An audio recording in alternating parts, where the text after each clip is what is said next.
तमिलनाडु के खेल मंत्री उदयनिधि स्टालिन के विवादित बयान के विरोध में पुलिस एफआईआर दर्ज नहीं करने से आक्रोशित सर्व हिंदू समाज सोमवार 11 सितंबर 2023 को महासमुंद बंद करने का ऐलान किया है। इस संदर्भ में सर्व हिंदू समाज ने प्रेस कॉन्फ्रेंस में बताया कि उदयनिधि स्टालिन के सनातन धर्म को लेकर दिए गए बयान सर्वोच्च न्यायालय के गाइडलाइन में हेट स्पीच के दायरे में आता है, लेकिन इसके बावजूद पुलिस प्रशासन उल्टे समाजजनों पर एफआईआर दर्ज कर लिया है।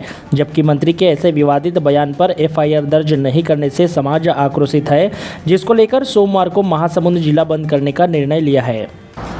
2 सितंबर 1923 को तमिलनाडु की राजधानी चेन्नई में एक संस्था की ओर से सनातन धर्म विरोधी एक कार्यक्रम का आयोजन किया गया था, जिसमें मुख्य अतिथि के रूप में उदयनिधि, जो वहाँ के मुख्यमंत्री के सुपुत्र हैं और युवा और खेल मामलों के मंत्री भी हैं, उनके द्वारा यह कहा गया कि सनातन धर्म का उन्मूलन उसी तरह से होना चाहिए जिस तरह से कोरोना, मलेरिया और डेंगू का उन्मूलन किया जाता है। सनातन धर्म की तुलना उन्होंने कोरोना, डेंगू और मलेरिया जैसी बीमारियों से की है। होना तो ये था कि जैसे ही उन्होंने इस तरह का भाषण चेन्नई की सभा में दिया, चेन्नई की पुलिस को सुप्रीम कोर्ट की गाइडलाइन के अनुसार तुरंत उनको गिरफ्तार कर लेना था, लेकिन वो सत्ता में बैठे हुए हैं, उनके पिताजी मुख्यमंत्री हैं, उनको गिरफ्तार न करना चेन्नई पुलिस की विवशता थी। चेन्नई पुलिस ने सुप्रीम कोर्ट की गाइडलाइन का स्पष्ट रूप से उल्लंघन किया है। दूसरी महत्वपूर्ण बात यह है कि ये उदयनिधि भी उसी राजनीतिक दल का प्रतिनिधित्व करते हैं जिस राजनीतिक दल ने 1989 में वहाँ तमिलनाडु में विपक्ष की नेता जयललिता की साड़ी खींचने का निंदनीय कृत्य किया था। विधानसभा में उनकी साड़ी एक मंत्री द्वारा खींची गई थी और उसके विरुद्ध कोई कार्यवाही नहीं हुई थी।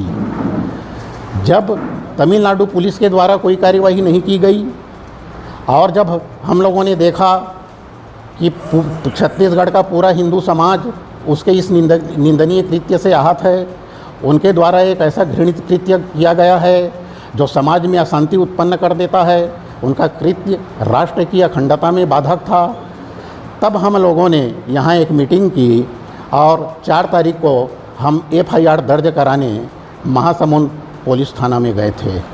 लेकिन महासमुंद पुलिस ने उनके विरुद्ध अर्थात उदयनिधि के विरुद्ध आपराधिक प्रकरण न दर्ज करते हुए जो लोग उनके विरुद्ध रिपोर्ट दर्ज कराने गए थे, उन्हीं के विरुद्ध विविध धाराओं में आपराधिक प्रकरण दर्ज करके एक नई समस्या को जन्म महासमुंद पुलिस के द्वारा दी गई है।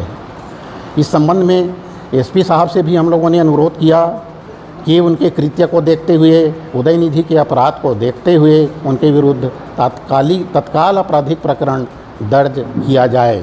हमने उनसे ये भी पूछा कि जब रायपुर में स्वामी कालीचरण के विरुद्ध एक संप्रदाय विशेष, एक धर्म विशेष के विरुद्ध टिप्पणी पर आपराधिक प्रकरण दर्ज हो सकता है और गंभीर धाराओं में उन्हें गिरफ्तार कर लिया जाता है, तो हिंदू धर्म के विरोध में एक बहुत ही निंदनीय, तीखी और अपमानजनक टिप्पणी करने वाले व्यक्ति के विरुद्ध अपराध दर्ज करने में क्या परेशानी है। तो संतोषजनक जवाब उनसे प्राप्त हमें नहीं हुआ। उन्होंने कहा कि हम देखते हैं, विवेचना करेंगे, आगे जैसी स्थिति बनेगी उनके द्वारा हमें सूचित किया जाएगा।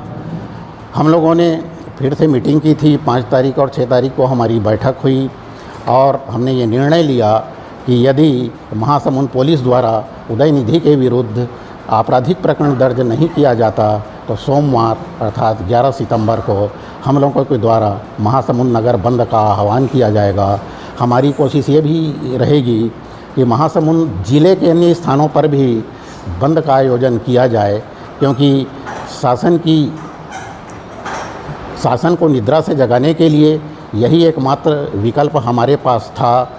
और हम तो ये भी देख रहे हैं कि शायद अब छत्तीसगढ़ में ऐसा वातावरण बन चुका है कि यहाँ हिंदू धर्म के विरुद्ध किसी भी तरह की कितनी भी निंदनीय और आपत्तिजनक टिप्पणी कर ली जाए, सरकार एफआईआर दर्ज नहीं होने देगी।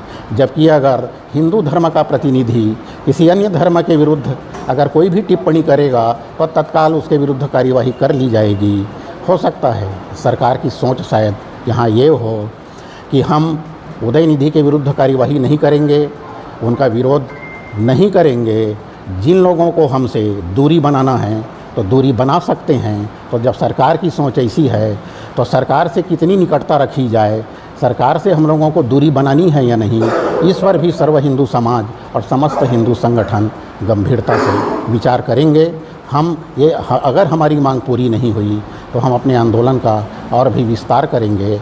अन्य प्रांतों के भी हिंदू संगठन के प्रतिनिधियों से हम इस संबंध में चर्चा करेंगे, लेकिन हमारा ये आंदोलन निरंतर जारी रहेगा।